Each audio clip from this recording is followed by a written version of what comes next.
I live in a super warm climate, Florida, where it is incredibly hard to store potatoes. So I set out on an experiment to store my potatoes 3 different ways to figure out which one would be the best way. And we're going to look at the results of each one of these 3 ways, and I'm going to tell you which ones worked and which ones didn't. And I haven't even seen them yet, so we're going to see them together. So 4 months ago, I harvested my white potatoes, and I grew 3 varieties. I grew Yukon Gold, Cal White, and Golden Nugget. Now the Yukon Golds have been kind of hit or miss in my garden for a while, but the Cal White and the Golden Nuggets did outstanding. And I got to tell you, the Golden Nugget is my new favorite because it is so tasty. So tasty, nice big potatoes.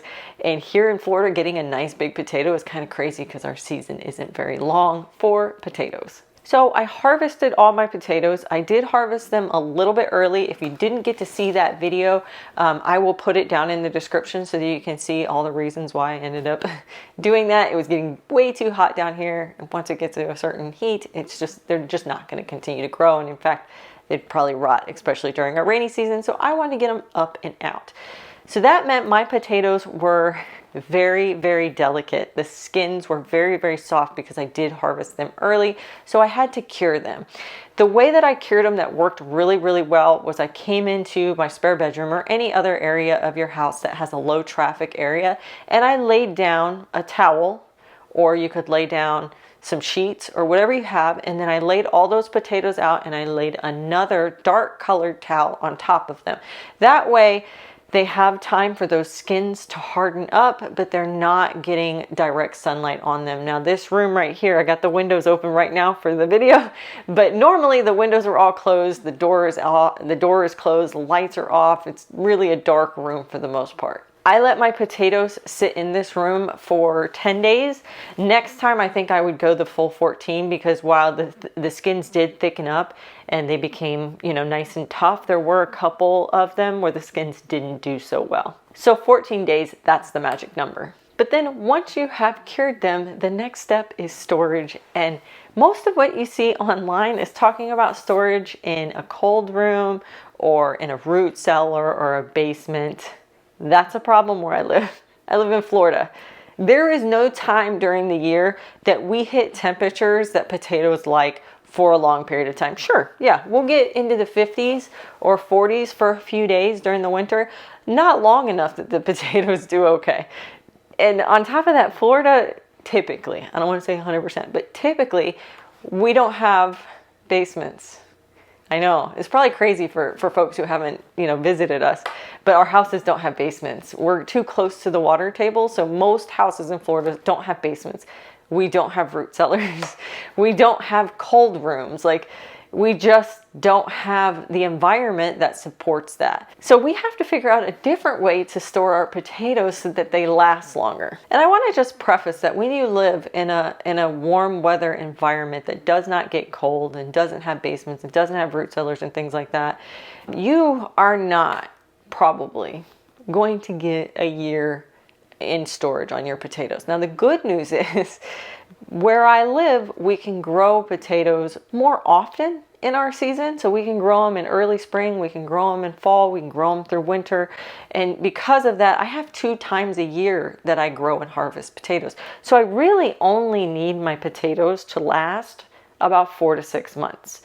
That's our benefit here. Now, the negative is that they don't usually store well.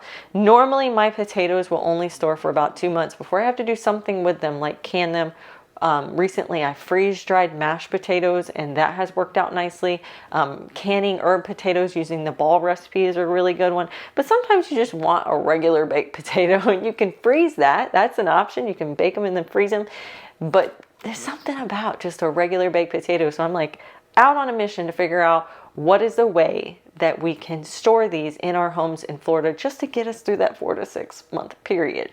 This is my first way. And this is the way that I have the most confidence that it might have actually worked. And I want to tell you what a potato likes first, okay? So when a potato is in storage, it wants to be somewhere between 40 and 50 degrees. That's not happening here. It's just not happening here, right? It wants usually a good amount of moisture, right? It also wants darkness because light's going to make it sprout. So there's a lot of things that it likes, and there's just certain things that I can't do. I cannot give it a 40 to 50 degree temperature. What I can give it is this room, which is the coldest room in my house. I'm sure if you have air conditioning in your home, you know that there's one room in your house that just the air conditioner blows so well in that room. Well, that's my spare bedroom. That's this room right here. So I picked the coldest room in my house.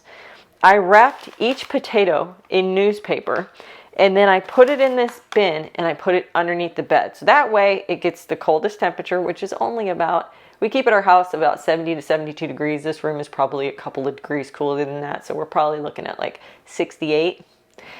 And I close all the blinds. I picked this room because it can go under the bed. And if we have visitors, you know, they don't know that it's here. And then I wrapped it in newspaper so that I got double protection on the light, as well as that they are not crowded and they, you know, have a chance to breathe. I have not looked at these. We're looking at these together. So we're going to open one and see how it did and cross our fingers. It's okay if it didn't turn out well, because we can always use it as a potato in the garden to plant for our next season. But hopefully it does great. And it did. Look at them. Well, that's our first one, and it literally looks like the day I put it in. There's no sprouting. The skins are nice and tough. It's a nice firm potato. All right, let's look at the rest of them.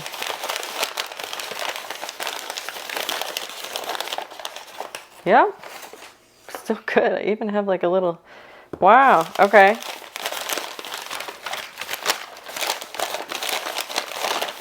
Oh, that's okay. You could still eat this. There's no problem with eating this. You just break the sprout off and keep it going. But I'm going to set this aside because I need to plant potatoes soon.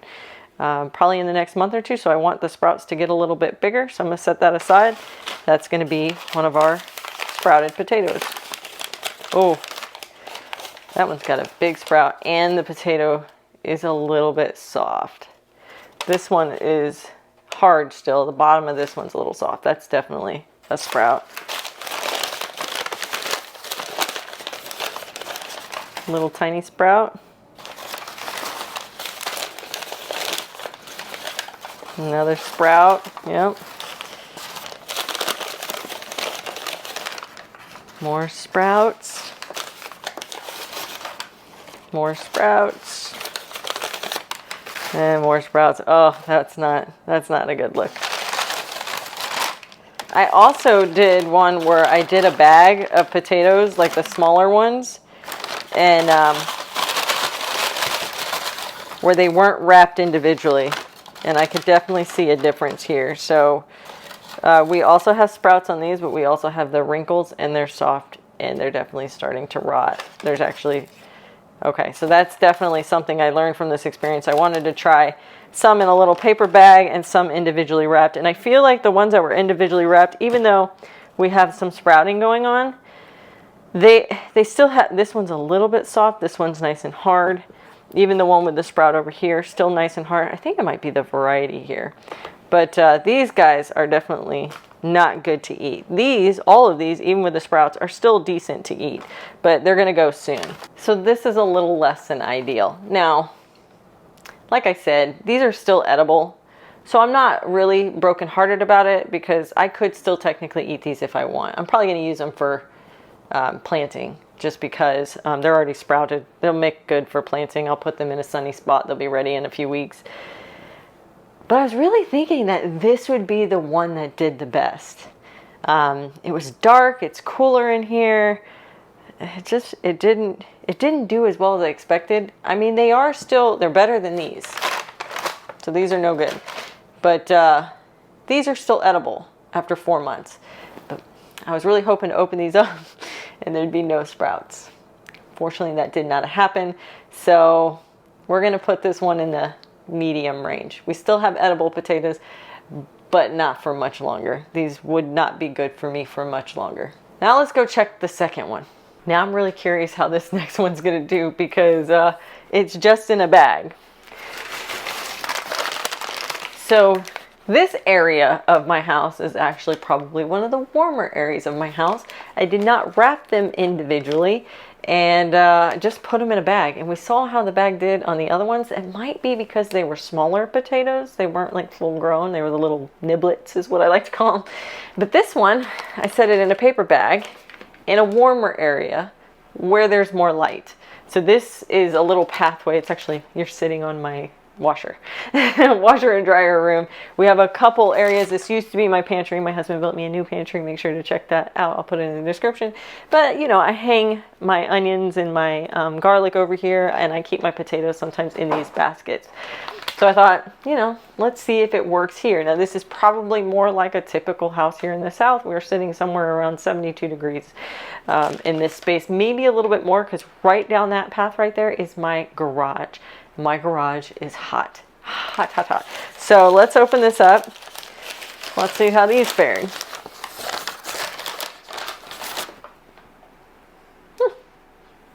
Perfect potato, nice and hard. Okay, that one looks very similar to the one in there. That did good. Oh, we got a second one. Now I didn't do as many. I did a lot more into there because I had a lot more confidence that that was going to work. But here we go. You can tell, I think it's a variety thing, because I had a lot less sprouting on this one, which I believe this is the golden nugget and this is the cow white. The cow white definitely has more sprouting going on. Every single one of the cow whites in the other room had sprouting. But the golden nuggets, they have just minimal amounts of sprouting. Just a minimal tiny amount, which you could break off and they would hold a little bit longer. But cow whites are definitely doing it. And it seems to be that there's not really a big difference between this one and the ones in there. So whether I wrapped them in, you know, newspaper and put them under the bed in the coldest room in my house, or whether I just throw them in a paper bag and set them in my pantry in one of the warmest areas of my house, doesn't seem to be a big difference. So I'm questioning everything. Okay, let's go with the third option. So we're going to head out from the laundry room here into the garage, and we're going to check out our third option. So the third option is using our garage fridge, which is usually our drink fridge, to refrigerate our potatoes. I know, this is a big no-no. Let's grab them. Most people will tell you that you should not store your potatoes in the fridge, and I agree, it is less than ideal. Number one, the cold temperatures of the refrigerator go below. The fridge is going to have temperatures that are lower than what the potatoes like. Potatoes like 45, 55, even 60. So what we do in our garage fridge is we actually turn the temperature up. We have it set to 45. Now, the reason why most people say that you shouldn't store your potatoes in a fridge is because those excessive cold temperatures, well beyond what the potatoes like, will cause the starches to kind of convert to sugars. And when those sugars are cooked at a higher temperature, like when you go to eat them, they can create a chemical situation that is or can be considered toxic. I mean, it's not like poisonous, like you're going to die if you eat one, because many of us have done this for years. So it's not like it's going to be one, but it does build up in your system. And, you know, I strongly encourage you to do your research, because this is something that I have done some research on, and there is some studies that do show that this can happen, and it can increase some health challenges. I did this just to see. You're kidding me, right? Of course they're perfect. This is a cow white. There's no sprouting on this cow white. It's golden nugget. There's no sprouting on that golden nugget. Yep, none on that one either. These are the most perfect. They are nice and hard. There's no sprouts. I did not expect this one to be the best one. I didn't. Honestly, I really thought these would be like shriveled up. I have put them in my refrigerator before in a paper bag just like this, and they didn't do very well, but I hadn't turned my refrigerator down. So if you have a refrigerator that you can monitor the temperature, and not down, I'm sorry, up, and you can turn the refrigerator up to at least 45 degrees, you're going to give it the coldness that it needs. The paper bag is going to give it the darkness. So will the fridge if the fridge stays shut. And I'm shocked. I'm not going to lie. I'm a little shocked. I'm going to have to do a little more research. But these are perfect. They look like the day I put them in. I'm a little bit surprised about this. So the downsides of this is, one, it's definitely a colder temperature. And so you do have to adjust it, which means you do need a second fridge. You don't have to go out and buy some giant fridge like what I have here. This is our old fridge. When we got a new fridge, we moved this one out into the garage, and that's what we use for drinks. But you could also use like one of those dorm fridges. Like you could get one of those little dorm fridges from Walmart, and you could adjust the temperature. Now you probably have to adjust it manually, and while you're doing that, you'll have to have some sort of temperature gauge in there to monitor it to make sure it doesn't go above that 45 mark. But I'm speechless, guys. I'm just going to tell you. I really expected the under the bed ones to work out the best. So I'm pretty shocked right now that the refrigerator ones did the best. I'm pretty shocked about that. So I want to hear from you guys. If you live in a warm weather climate, you don't have root cellar or cold rooms or basements or anything like that, how do you store your white potatoes? And are you going to give this a try? What do you think? I don't know. I got to think about it a little bit more. Thanks for hanging out with me today doing this fun little experiment. I'm actually going to put all these potatoes back in their little sacks and stick them back in the fridge and back underneath the bed and in the pantry area. And I'm going to see what they look like in 6 months. Because that's what I'm aiming for. I'm aiming to get to 6 months. Thanks so much for hanging out with me today, guys. I had fun hanging out with you doing this experiment. Happy gardening.